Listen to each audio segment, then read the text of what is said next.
Hello everyone, so welcome to my day 4 of my English speaking challenge.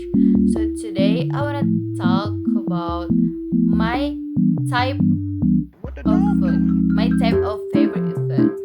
So my favorite food is like something salt and savory.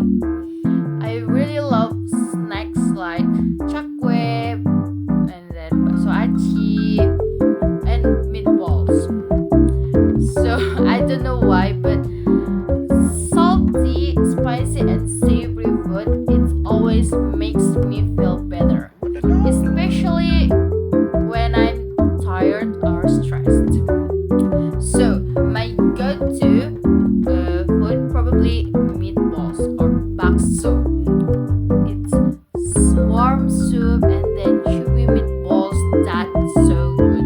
Period. And then bakso aci, it's spicy and chewy, and it's fun to eat.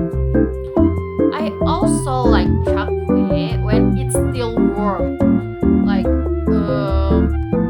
crispy outside and chewy inside. And I could snack on this anytime, like really anytime. So, are you into savory snacks or the sweet ones? Let me know your favorite. And that's all. Bye bye.